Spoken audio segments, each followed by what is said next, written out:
Hi, everybody. Welcome to Celebrating Aviation with Mike Mashat. Got another comparison of direction sheets for you. This time we're going to look at Aurora and Lindberg. We're going to look at two airplanes that don't get a lot of attention. The general aviation aircraft. A lot of times the models are the real exotic fighters and bombers and some of the more sexy, cool looking airplanes. But the general aviation stuff was actually quite large on the market in the early 1950s. So let's take a look at these two kits. We have the Aurora Aero Commander and the Republic CB. And these kits and both airplanes are actually linked in a number of unusual ways that I'm going to show you in this presentation. Here's an aerial shot of two airports on Long Island in New York. At the lower left, you have Farmingdale, and at the upper right, you have Amityville. And these two airports are Republic Aviation, which operated from 1939 to 1987, and Zahns Airport, which was a general aviation airport and one of the largest, busiest airports in New York in the heyday of the fabulous 50s. So let's take a look at the Commander. You notice the Zahns hangar in the background in the box art. This is by Mort Kunstler. And I should mention that the Aurora company was only about 12 or 15 miles west of Amityville. And so it's conceivable that the company sent Mort out to Zahns to research the scene and get a couple of planes for reference. And here's how the cover wound up. This is a picture of Zahns toward the end of its lifespan. As I said, it started as an apple orchard in the late 40s. In the 1950s, it became the busiest general aviation airport in New York, training pilots on the GI Bill. It was a little flight school, home to a Army Guard base. It was just a hub of activity. And this photo was taken in 1979, which was the year it was actually closed down. So you can see the hangar has seen better days. But life imitates art. There's an Aero Commander right in the foreground. Let's talk a little about the airplane. The Commander was just a workhorse of the twin engine business aircraft industry. It was used as an aerial ambulance, VIP transport. It was the first twin engine airplane ever to carry the President of the United States, President Eisenhower, in 1957. And so it was just a real classic airplane. It was designed by Ted Smith, who was originally a Douglas engineer, and he was involved in the design of the 820 that you see here. And you notice the similarities. But he had a design team of 14 other engineers, and they started the Aero Commander project, and that airplane first flew in 1948. Okay, so let's open the box and see what we have. Oh, that's a nice kit. We got one sprue there with the detailed parts, the fuselage halves. You notice it's a solid wing, no upper and lower half, solid horizontal stabilizer. And the base. I should mention that this was originally a Comet kit in the mid-1950s and then reissued by Aurora in 1963. Okay, let's take a look at that direction sheet. It's interesting that they used the same photo of the finished model twice on the front side, but Aurora used their direction sheets for a lot of promotion. So you could write away for a catalog, and of course you wanted to use their cement and their paints and all that. A little bit of history of the airplane, but let's look at the back side, the action side, where you can see that it's just as easy as 1, 2, 3 to build your Aero Commander model. So let's take a closer look. Here's your engine. The prop goes through the front piece there, and make sure you don't get any glue on that prop shaft or it's not going to turn. Ask me how I know. And then you get to this step, which has always been kind of tricky to me. Show of hands, how many people try to get those little plastic windows into those little holes without getting any glue on them? Yeah, good luck with that.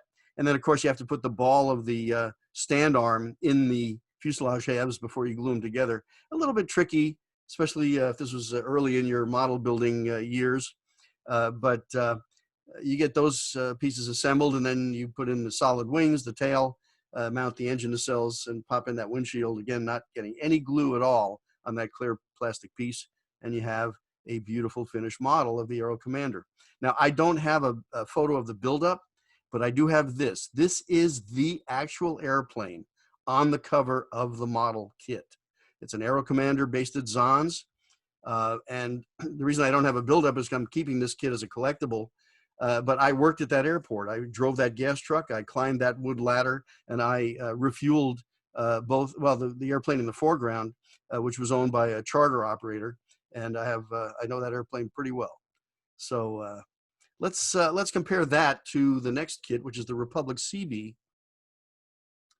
And the CB has its roots in this airplane, the P-47 Thunderbolt. As you know, Republic was a builder of Air Force fighters, the P-47 in World War II. And the whole idea was that the tens of thousands of pilots returning from the war would, of course, want their very own airplane when they got home. So this was an ad for the returning pilots. 1 million missions proved your post-war plane. And that was the Thunderbolt amphibian. This is the Republic RC-1. It's a prototype of what became the CB. And the idea was that you'd want this airplane for your family. And the idea was sound. The market was anticipated to be, they said, somewhere around 200,000 airplanes. And it never happened because the returning pilots either went back to school, started a business, started a family.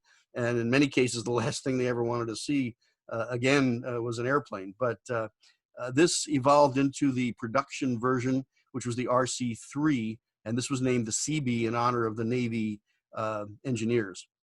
And so the CB first flew in 1946. They built 1,063 of them. It was not successful in that day, but it later went on to become a classic. And of those 1,063 built, there are estimated more than probably 150 still actively flying or being restored in the world today. I got to fly a CB up at Lake Tahoe, and I have to tell you, it was a wonderful experience. Great little airplane. I flew a bone stock, original 215 horsepower Franklin engine equipped B out over the lake, and there's the original panel. I had an interesting Y-shaped control yoke with the wheels on it. It's a very nimble airplane. It didn't fly at all like what it looked like. It looks like a flying houseboat. And gosh, the thing handled so beautifully. Light on the controls, beautiful control harmony. Really an enjoyable experience to fly the CB. So here's our kit. Lindberg, many of you may not realize that Lindberg and Aurora actually were both producing injection molded plastic kits at least a couple of years before Revell hit the market in 1954 with their airplanes. And so Lindberg was kind of a pioneering company.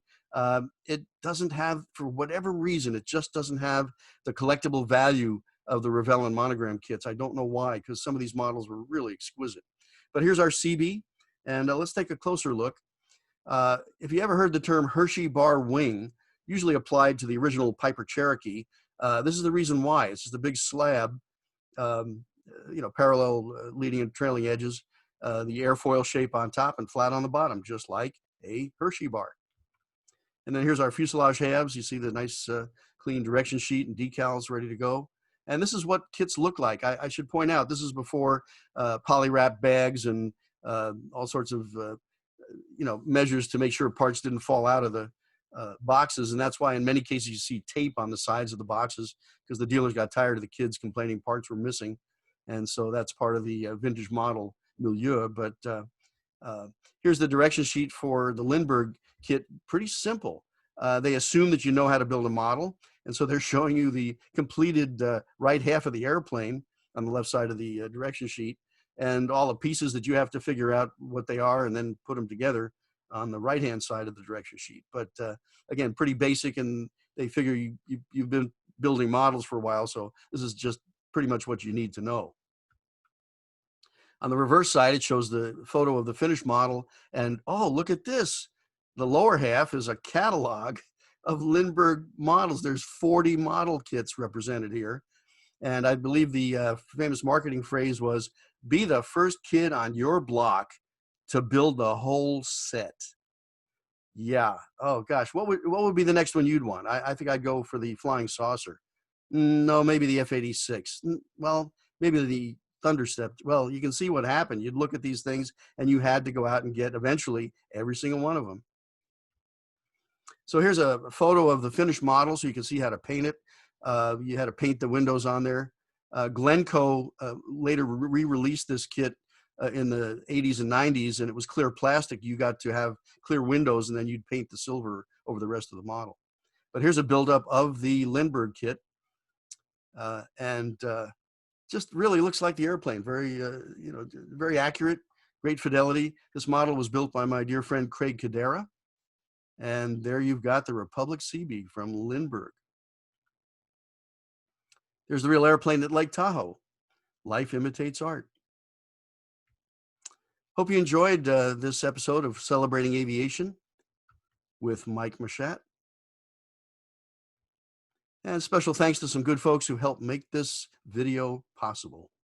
If you enjoyed it, please go ahead and click on that 707 at the lower right and subscribe. We'd love to have you aboard.